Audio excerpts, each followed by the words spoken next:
Liberty.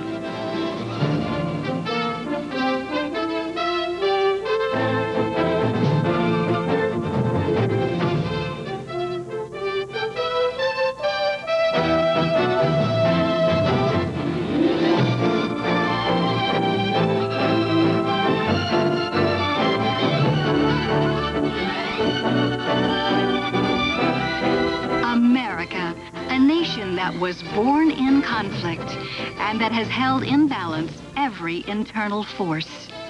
A proud country that has never known defeat. America today is involved in another desperate conflict. Much of the action takes place behind the scenes, set in clinics, homes, and hospitals. Many Americans aren't even aware of this struggle. So brace yourself, because before this film is over, you will visit the bloody fields of battle.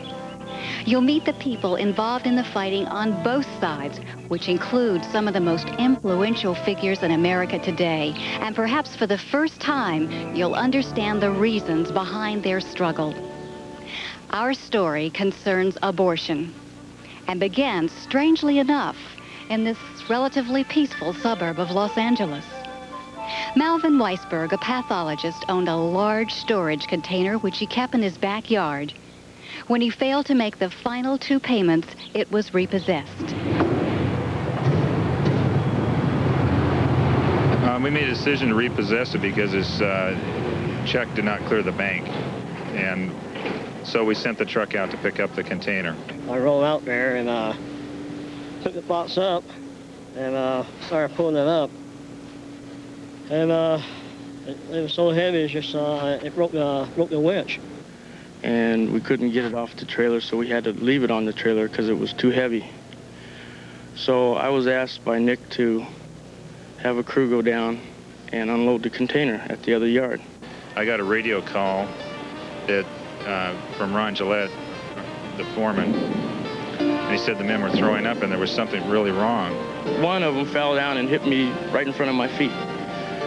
And it was opened up, and there it was. It was a mutilated body. And the more closer I looked at it, it was a human body. And when I came to work the following day, I saw it myself. I couldn't believe it. And just little bitty babies, just all torn in pieces.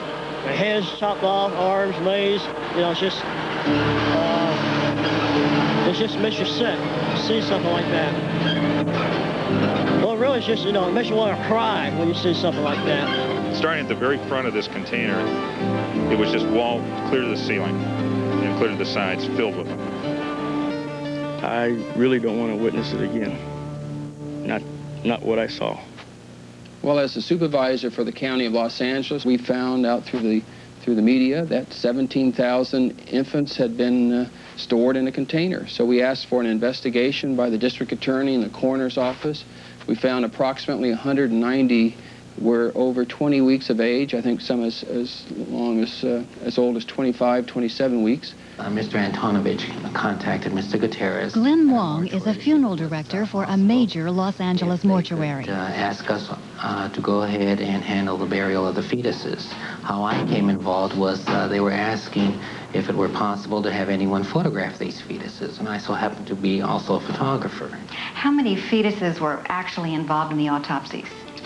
There were approximately about 44, if I'm correct. And why were the autopsies performed? They were to find out why, or what was the reason of the cause of death. That wasn't apparent? Apparently not. Now, I've seen some of these fetuses, and believe me, they were apart. There were some where the eyes were bulging and some where the chest cavity was ripped open. I do remember one where I saw a hand and the feet all apart. So it was kind of like the hands were intact, the feet were intact, and everything else was more like just a little potpourri, a little of everything, and that was it. That kind of turned me. Here we see the abortionist stretching the cervix very wide open. Dr. John Wilkie, who with his wife Barbara authored The Handbook on Abortion, described the dilation and extraction method used to abort many of the fetuses. That without any anesthetic, the abortionist reaches up into the womb and seizes part of the body of the baby, usually a leg or an arm, twisting and tearing, tears it off and away from the body of the baby. The baby, feeling pain, does not have any anesthetic. Bleeding is extreme. The abortionist returns in there with this grasping pliers-like instrument, tearing more parts of the body away, snapping the spine, and finally the mechanical problem is to get the skull out, and so he usually has to crush the skull in order to bring it out. We had a court order that we would allow us to bury these infants, being a humane act. And the ACLU comes in again saying that this is just tissue. We want to incinerate them, and there's no need for a burial. Because if you had a burial, somehow that's going to create a problem. Problem for whom? And at that time, I think everybody there realized this was wrong, that it was really wrong. Everybody standing there felt that way. Even the coroner's office, I could sense that they were treating this like they were dead people, and they are dead people. That's the way everybody treated it. Evidently, the ACLU doesn't feel that way.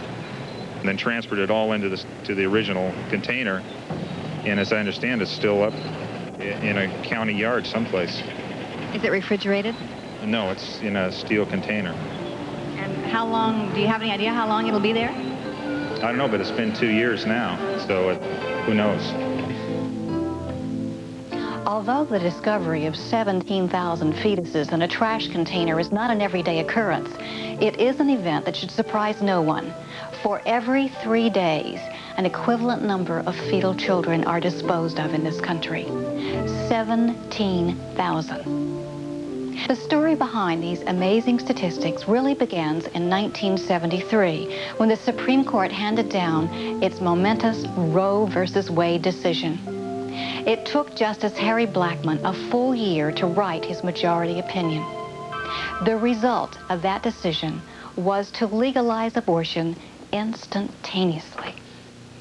This one, as indeed I tried in I think the second paragraph of that opinion to indicate the basic controversial and emotional aspect of the issue. I pulled no punches in that respect.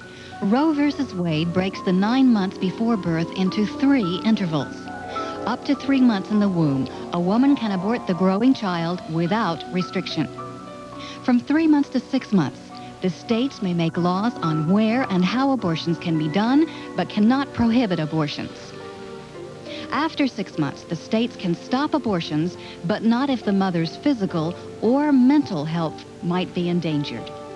These vague conditions amount to authorizing abortion up to the day of birth. And I think you can think of any name to call someone, and I've been called it, butcher of Dachau, murderer, Pontius Pilate, King Herod, you name it, it's all in there. Some of it is very intemperate. On the other hand, some of the letters that I received are without any question, some of the most wonderful letters that one could imagine. The 9 justices are necessarily, I think, by the time they arrive here, persons of fairly strong convictions. And they're not going to be pushed around. They've had experience in the law. And each of them feels that his attitude probably is the correct one. But only yours really is, right? Well, I've learned the hard way that I'm often wrong.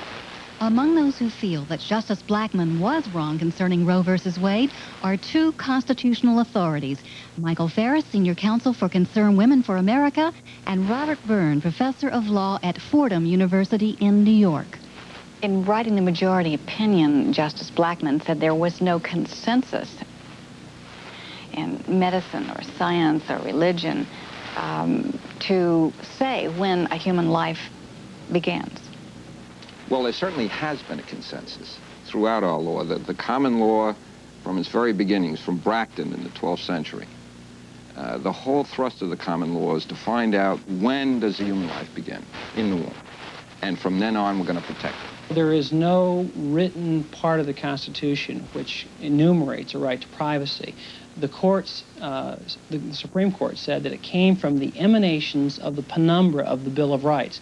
Now, it takes a combination of being able to know what tea leaf reading is and some astronomy to explain that, because a penumbra is a partial shadow cast by the moon in an eclipse. And of course, you know, even before Roe against Wade, we had certain justices of the Supreme Court in an earlier environmental decision indicating that meadows should be persons, so the meadow would have a right to exist. Justice Blackmun quotes John Donne and says, every man's death diminishes me because I am involved with mankind. Well, for goodness sake, what about the death of babies? He said that in connection with the death of a meadow. But since Roe versus Wade, there really hasn't been the need for that kind of justification of the procedure. Dr. Bernard Towers is a professor of anatomy, psychiatry, and pediatrics at UCLA, and an advocate of abortion rights. I spoke to him and to Dr. Bernard Nathanson, a New York obstetrician who was previously a leader in the abortion rights movement, on the scientific view of human life. Was the Roe versus Wade the right decision? Well, I wouldn't say it was the right decision. I would say that it was a decision made in a scientific vacuum and lacking any of the data we have today. It was probably at least a logical decision, but certainly a decision born strictly out of ignorance. It doesn't seem to me that the medical profession was ever very strongly pro-abortion. But I think the overriding issue here is economics, money. The abortion industry is about a $500 million a year industry. I think we are a service industry. One is always reluctant to try to assassinate Santa Claus. Dr. Towers, when does human life begin? Well, that's a very strange question. You see, it is quite clear that every cell in our bodies is alive. Well, not every cell. There are cells that are dying all the time, of course, but certainly the cells which provide the basis for the newly developing fertilized egg, those cells, the egg itself and the sperm, are living human cells. The sperm has only 23 chromosomes, and the egg has only 23 chromosomes, whereas every human being, including the human being that is formed at conception, has 46 chromosomes. So in that sense, the sperm and the egg are not complete human beings. When they unite together, the product of that union is itself a living cell. The whole question is whether, from a scientific, biological point of view, one can say that a cell is a human being or is a fellow citizen. I personally think it is inappropriate. Life in the uterus before birth is a smooth continuum. And in that sense, one cannot designate at some point when life begins. There is no bar mitzvah in the uterus. It is merely life beginning when it really begins. Now, we've created it in the test tube. We've watched it start. We have seen the spark struck in vitro fertilization, when the sperm meets the egg. So that the question of when life begins is no longer metaphysical, theological, legal, moral, religious. It is absolutely scientific now, and it has been established to begin at conception. Talking with Gloria Allred, a prominent feminist attorney, and to the director of the ACLU's program on abortion, Janet Binshoff, it seemed the objections to the personhood of the fetus were more sociological than scientific. The ACLU began a reproductive freedom project to specifically enforce the Roe versus Wade decision and see that women in all states across the country actually got the benefit of that very important decision. The goal and the reason for being of the American Civil Liberties Union is to advance and protect the constitutional rights of all Americans. How does the ACLU look at the rights of the fetus or the unborn child? Well, first of all, I agree with the Supreme Court in Roe versus Wade, which stated that the fetus is not a person under our American Constitution, so that the fetus does not have the protections of law that you and I have. As to the abortion issue, the fetus is not considered a person under the Constitution of the United States, and therefore has no rights whatsoever, because only a person has rights under the United States Constitution, and that person is the mother. If the fetus could be scientifically proven to be a person, a human being, would the ACLU step in to defend its rights? Well, we know what the fetus is biologically and scientifically. I don't think anything has changed in the last 20 years.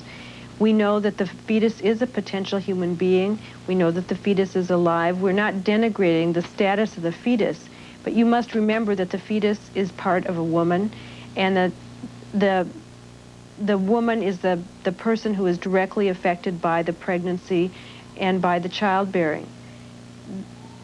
So there isn't going to be any scientific advance that's going to make the American Civil Liberties Union change their position at all. In fact, I think, you know, we become yearly very much more strongly committed to knowing that in order for women's equality to go forward, women must be able to control their own bodies.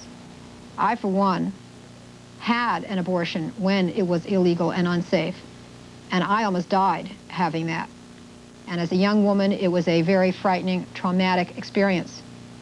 And I always said that if one day I could do anything to make sure that in the future safe and legal abortions could be available to other young people if they needed them, that I would do my part. So that is why we will never give up that right to choose safe and legal abortions, no matter what the law does. And we will continue to fight for that right for our daughters. Outspoken Congresswoman Bella Abzug commented on society's radically changed viewpoint on abortion, as did educator, philosopher, and attorney Dr. John Warwick Montgomery. Most people don't realize that perhaps the greatest contribution that the women's movement has made to present civilization is a real recognition of the right of an individual, or the importance, or the potential, or the intrinsic value of an individual, aside from just the question of gender. It's been said that in our country, in the 18th century, the Bible was killed. In the 19th century, God was killed. And therefore, in consequence, in the 20th century, man gets killed. You know, if you don't define the beginning of human life at the moment of conception, you will necessarily define it functionally at some other juncture. It'll be defined in terms of what the kid or the adult is able to do. It won't be in terms of what the person is, but what the person is able to produce. For example, once his brain waves start operating, then he's a person. Or once his heart beats, he's a person. Or once he can accomplish this, that, or the other thing, he is a valuable member of society. The necessary consequence of this is that the minute that the society no longer values what you do or what I do, then that same society may very well want to get rid of us. And since abortion, certainly in the first trimester, is considered a matter of choice to be made by an individual under a constitutional right of privacy, efforts on the part of those who disagree to impose their disagreement upon somebody else's exercise of a constitutional right is unacceptable. One of the ways in which that activism is being shown is by the picketing of local abortion clinics nationwide. We visited this demonstration in Southern California, which was attended by over 200 pro-life protesters. Why are you here today? Because we just want to make a stand that we don't think abortion is right, and we want people to know that. We would like to have more of all the different denominations of Christians and non-Christians join in with us and say, we believe in life. We're not going to be silent anymore. It's gone too long to sit back and watch these babies die. And I'm here because I believe that the pastors especially should now take a stand, and I believe that we should leave our comfortable offices and homes and congregations that we've kept together and get back out in the street where the Lord wants us. As the march continued, I became aware of a few protesters who felt so strongly about this issue that they intended to go inside the clinic, regardless of the consequences, and demand to see the doctors. Among them was a retired police chief from Santa Ana, California, Ed Allen. You were a former police chief. Wouldn't this be breaking the law? Not the moral law of God. What is your name, please? Gloria Butler. What are you going to do in there? We're going to save babies' lives. That's what we're going in. I'm going to speak to the doctor about abortion, let him know what he's doing. What if they won't come out and speak to you? Well, then we'll just wait until they do. Yeah, Just be there. What if they ask you to leave? Well, we'll just stay. We're going to save babies' lives and talk to that doctor. That's what we're going to do. You have business here? Yeah. Yes, we want to speak to the I want doctor. to see the doctor. If you don't have an appointment, you can be in. Why? Is this a private place or is it a... Yes, it is, as a matter of fact. We'd like to speak It's to a you. private killing place. You give that to the doctor. We're going to stay here. That's not going to solve the problem, you know. Put your hand up. That's not going to solve the problem. I just want to tell you. Okay, let's sit here and wait for the doctor. You girls that are waiting for abortions, if any of you are. Don't you have anything better? Listen, there's a place where you can get help. 835 Life. Excuse me, what's happening? What's happening? We're trying to save babies and we're getting arrested. We're trying to talk to the doctor and they don't let us talk to you. The doctor wouldn't talk to you? No, they won't talk to us. Down with abortion! Down with abortion! Down with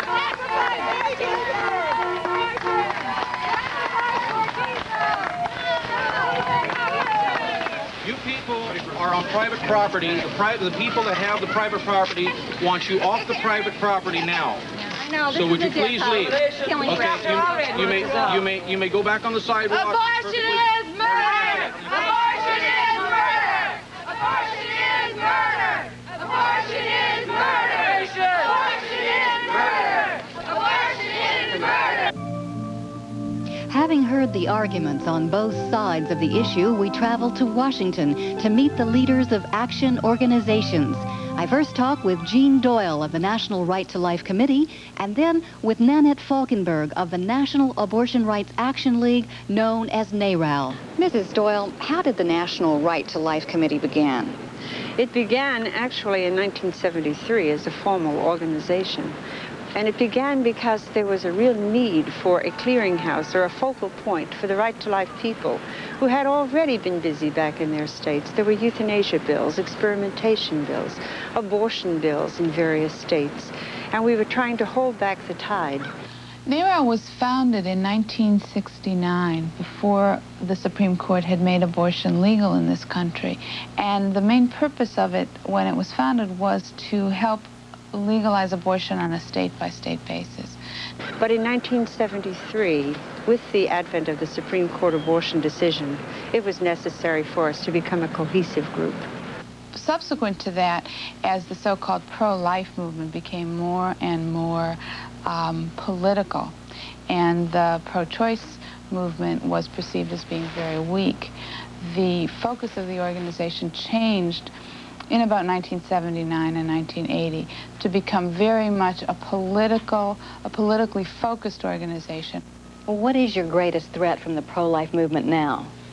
I think I would say number one is the changing of the court, because if the makeup of the Supreme Court were to change, which it will because a lot of the justices are getting on in years, that the decision could potentially be overturned. And then finally, I think the final arena, the battle will be won in the legislative arena. There's no question about that.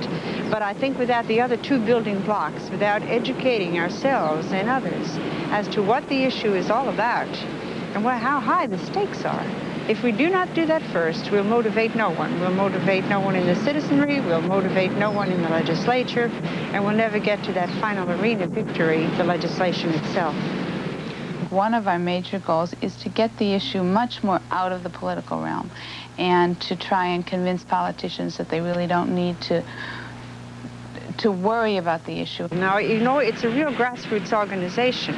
Every one of us are out there with our slide projectors and our films, And we're taking the program, the educational program, about how life began, what happens when life is arbitrarily taken before birth.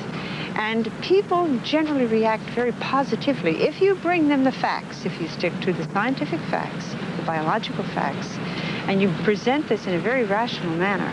People are going to opt for the right procedure. They're going to opt for the alternative to abortion rather than abortion itself, and we see it time and again. Another major voice for the right to life is the American Life Lobby. I spoke with its founders, Paul and Judy Brown. American Life Lobby, thanks to the generosity of our donors, is able to travel all over the country holding life awareness conferences in the communities where we need to be. Now, when I think of American Life Lobby, I think of lobbying here in Washington, D.C. You also do that. What we've learned is that politicians might admire the fact that we have a professional lobbyist on our staff, but that they really are not going to listen to him.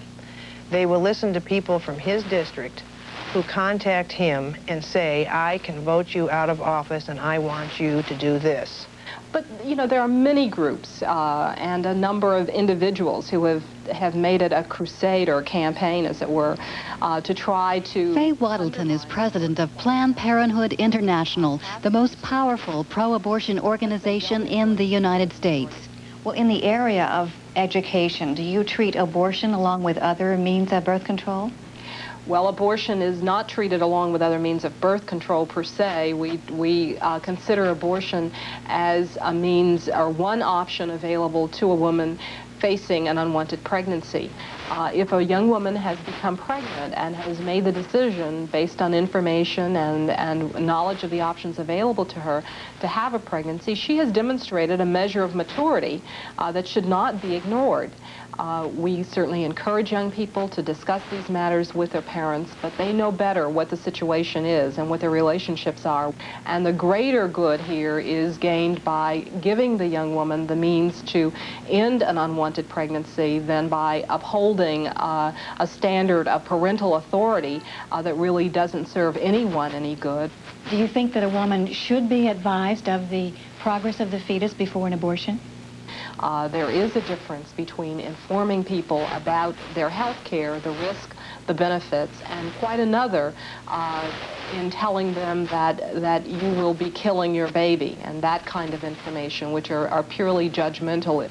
Good, so you go back to 1963, I believe it was, and here's a Planned Parenthood pamphlet distinguishing contraception from abortion.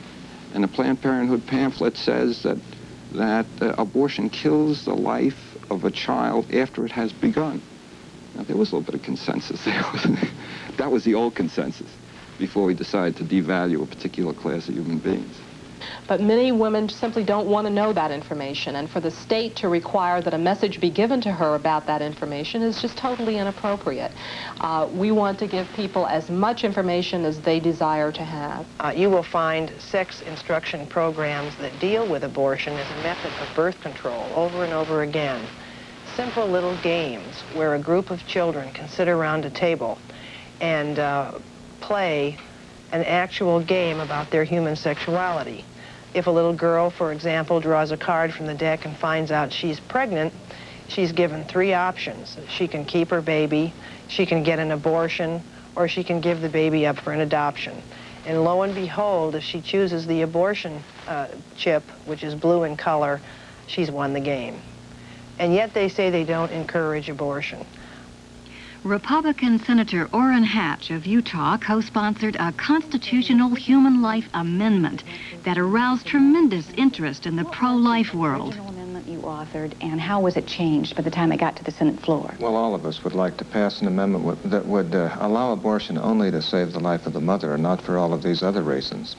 But we concluded that the only way we could get a debate on the floor of the Senate, the first in the history of the Congress on a constitutional amendment, was to bring a more moderate amendment to the floor, which basically said this, that we would give concurrent jurisdiction to both the House, Senate in the federal government and the state legislatures throughout the country to resolve the issue of abortion.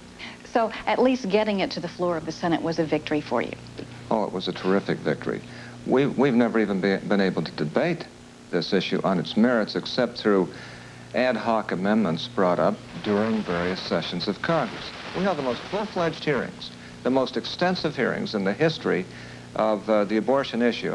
I think there were somewhere near 70 or 80 witnesses, the best in the world on both sides of the issue. And I think the pro-life witnesses really came off a lot better than the others, but we gave them their chance to talk. We just know that our position is better. Jean Doyle responded to those pro-lifers who felt that Senator Hatch's amendment didn't go far enough in protecting the unborn. Whatever their reasons for not being able to join in the support of the Hatch-Eagleton Amendment, as I say, in charity, we have got to, if we're real good pro-lifers, we have got to allow for this diversity of opinion. When you get right down to the bottom line, we want to stop abortion. We're not ever all going to agree, any more than the women's groups always agree, any more than the members of a family always agree, because that's what we are. We're a larger family. There has to be room for disagreement or none of us will grow. But the few who went against us, they were purists who believed that we should fight right for the most pure approach towards towards abortion. Hey, I believe in that too. I fought for that too. I've been told so many times, Jesse, back off of this issue. It's killing you back home. The feminists don't like you and others don't like you because... North Carolina Republican Jesse Helms has repeatedly sponsored pro-life legislation in the Senate. My answer to that is, if I have to back off on this issue, I would prefer to go home because I'm not going to sell my soul to stay in the United States Senate. But I was involved in the battle before that. Staunchly advocating abortion rights is Republican Senator Robert Packwood of Oregon. You know, who knows what the original reason is that causes you to do something, but for years and years and years, I have felt that a woman ought to have a right to make that choice, whether or not she wants an abortion, and I've been involved in that battle for almost 20 years now. On what do you base this belief? It's hard to tell. Intuition, growing up, influence of parents, who knows where it initially comes from. All I know is that you are never going to have equality in this country for women so long as you've got a law on the books that says women can have equality, but they can't have equality on this issue. The Supreme Court decision legalized abortion. It's been over a decade now, and yet there's a tremendous amount of opposition. Are you surprised? Yes and no. I'm not surprised at the intensity of the little knot of opposition, and it's not a majority. It isn't a great quantity of people. If you were to ask the average American, what are the top 20 issues you're concerned about in this country? I don't think abortion would show up on the top 20. But you do have a hard core of zealots parading around under the name of Right to Life or the Life Political Action Committee or something like that, that have never given up. Now, time is not on their side. They're going to lose. They know that. I think everybody else knows that. The Supreme Court decision is going to stand, I hope. I just think that there ought to be an understanding of what an abortion is. And this is one thing on the Senate floor that frustrates me. You cannot get Senator Kennedy and the rest of them to discuss what an abortion is. And I think we could have a great deal of progress if we would just have an understanding on that question alone. It's not just the removal of scar tissue. It's not just a matter of surgery. It is the deliberate termination of innocent human life, and I'm just never going to be among those who condone that. Any group that burns as hot as Right to Life does cannot burn very long. You can almost go on the theory that the hotter the flame, the shorter the life of the fire. I think those of us in Congress have a duty to exercise our responsibility to rein in an unreasonable federal judiciary. The Hyde Amendment is with us all the time, thank God, and it deals with the funding of abortion and has always met with great success. But that means it must be offered and sometimes debated vigorously and adopted every year. We've done it again this year, but the Respect Human Life Bill seeks to put it as a part of the permanent law rather than an annual appropriation. I'm very upset. Taking issue with Henry Hyde is Democratic Congressman Henry Waxman of California. For poor women who are on Medicaid to get an abortion. It is a medical procedure, it is a legal procedure, and to say that we will pay for the health care needs of the poor in our society. But this one procedure we're going to single out and say that we will not provide seems to me improper. a group of us inside what we called the pro-life caucus, which was mainly in the House of Representatives. We got together and argued this out among ourselves. Congressman Robert Dornan wound things up. Women of good conscience on both sides. Those of us who decided that life was sacred said we must have a clear-cut, paramount human life amendment. I don't think we should be involved at all. It's not a government issue. That this is so basic to our existence as a decent people on the planet Earth that this struggle will never, ever, ever go away.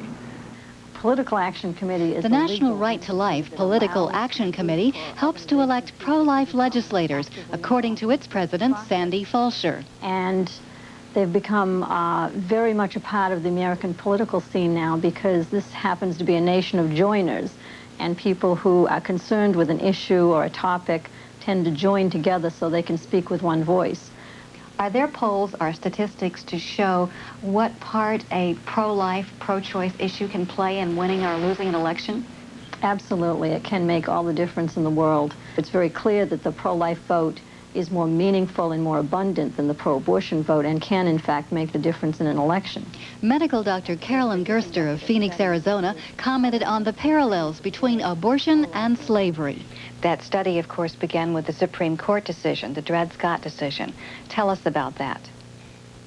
There is a tremendous parallel with the decision itself. And I think this was brought home to me so much when my fourth boy, who was then 9, came home from Keep Elementary School and was asked to write a paragraph on the Dred Scott decision. We looked at that encyclopedia and a variety of books, and I found an interesting statement by Chief Justice Taney, the majority decision. He was the Chief Justice. And I'll never forget, I'm going to paraphrase it, but he said in essence, look, we're not making slavery compulsory. Every American citizen has the right to choose whether or not to own a slave. But the abolitionist should not impose his morality on the slave owner. And I turned to my 9-year-old and I said, Mark, that sounds reasonable to me. Does that sound reasonable to you? And he said, no. And I said, why not? And with that infinite wisdom that God gives to 9-year-old boys, but somehow withholds from Supreme Court justices, my son said, because the slave is a human being. I decided to talk with the head of Chicago's Pro-Life Action League, Joe Scheidler, who explained his unique approach to stopping abortions. You were a journalist, professor of journalism at Notre Dame. You've had a successful advertising agency. Why would you give up all this to do this kind of work? Because I think this country is in grave danger. Any country that destroys its posterity at the rate of 1 every 20 seconds, 4,500 murder of children every day, that country isn't going to survive. As we talk, I've been watching a few of your counselors in front of an abortion clinic across the street. They look like they're very low-key, no signs, no pickets. That's right. How does it work? Well, that's very effective because now for a picket or a demonstration, we will have signs, but when we're counseling, it's better not to even be identified as pro-life. You simply walk up to the couple and you ask them if they're going for an abortion. They usually say yes. And then you say, do you know anything about this clinic? Well, we do. We know, for instance, that these clinics have a number of malpractice suits against them. We know that just the other day, the police went in there and pulled the doctor out because he was operating without a license or under some kind of a disguise as a doctor. We have had an investigative report in one of our local newspapers, a 20-part series on the chicanery that goes on in these clinics. They abort women who aren't pregnant. They rush to see who can do the most abortions before a certain deadline, and then there's a little reward for the winner. We know that they apply medication, and before it's taken effect, the anesthesia, for instance, they'll start the abortions. There's a doctor known as Dr. Payne who seems to like to hear the women scream. We know all these things, and we tell the women going in. We tell them that 1 out of 10 of the women having abortions here aren't even pregnant, and we offer them a free pregnancy test and counseling in our own facility just up the street. We've stopped as many as 17 women from having abortions at this clinic in one morning. One of the big complaints of pro-choice is that the pro-life people just talk a woman into keeping the baby at any cost and then just drop her. That's a fiction. They know better than that. They know that 4,500 pregnancy help organizations are maintained by pro-lifers in this country. We not only talk the woman out of the abortion into having her baby, but we will get her medical help. We will talk with her family, with her boyfriend. We will help her get a job. We'll find a place for her to stay. If she can't go home and stay with her folks, we have homes for her. We have a scrapbook back at my office full of pictures of these babies at their birth, at their baptism, at their first birthday party, and as they enter kindergarten. The men are pro-abortion. You find that in any survey, any poll, it's primarily the men who want abortion for the women because being pregnant is kind of a disease. It's like having a broken toy. Well, how do you deal with what you call a macho man? I stopped one not long ago at one of the clinics. He was angry. He was going to punch me out. And so I usually start calling him Dad. And I said, hey, Dad, come here. I want to show you a picture of my son. And I showed him Pete. Pete's a great kid. He'd do anything. He's an actor. And I said, now I want to show you your son. Here, this little dismembered baby. That's going to be your son. You'll never play ball with him. He'll never make you proud when he's up there playing a part in a play or something. Well, he was really upset. His biggest concern was the girlfriend. He didn't want her to see this because he certainly didn't want her to have any information at all about a baby. He wanted to get her scraped out. So he went in the clinic angry. And after a while, I had to leave. But he came out after about a half hour, and he said to the counselor who was there, tell that bearded guy we didn't have the abortion. He won. Now, I don't know what his reasoning was. Maybe the fact that we were so concerned about somebody he cared nothing about gave a value to that child. The involvement of Surgeon General C. Everett Koop with the physically handicapped added a new dimension to the abortion picture. With the work you've done with the handicapped, do you have trouble advising a pregnant woman that's going to deliver a handicapped child in some way to keep her baby? Having spent 35 years of my life doing operations on newborn babies, perhaps more than anybody in this country ever did until the time I came into government, I know that these children grow up to be creative and innovative. They're loved and they're loving. I think the bottom line of this controversy is in the following story. I have never had a parent come to me and say, why did you try so hard to save the life of my child? Nor have I ever had a grown individual, and now they're 35, 37 years old, who came to me and said, why did you try so hard to save my life? My number one example of this is a young boy that I operated on with my colleagues 55 times. You might say, what a tremendous waste of time, effort, money, and emotions. He is now on his way to being a professional. He is the president of his class in high school, and just a fine young man. It's worth the effort.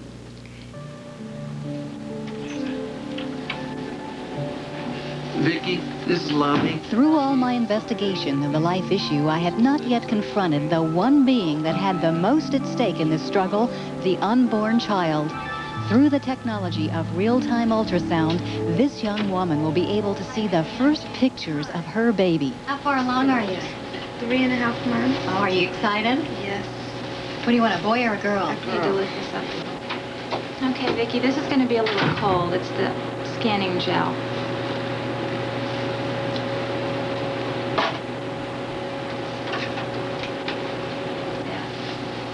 This is the ultrasound scan head.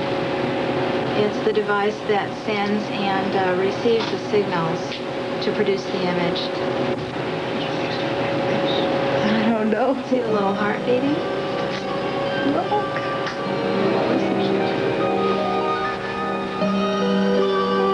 Now we can see the whole baby. You can see the head and the body. Oops, it's jumping all around. Looks like it has the hiccups. Yeah.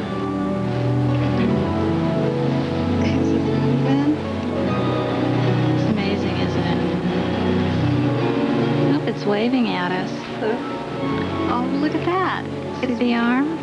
There's the elbow right there and the forearm and the hand. Whoop.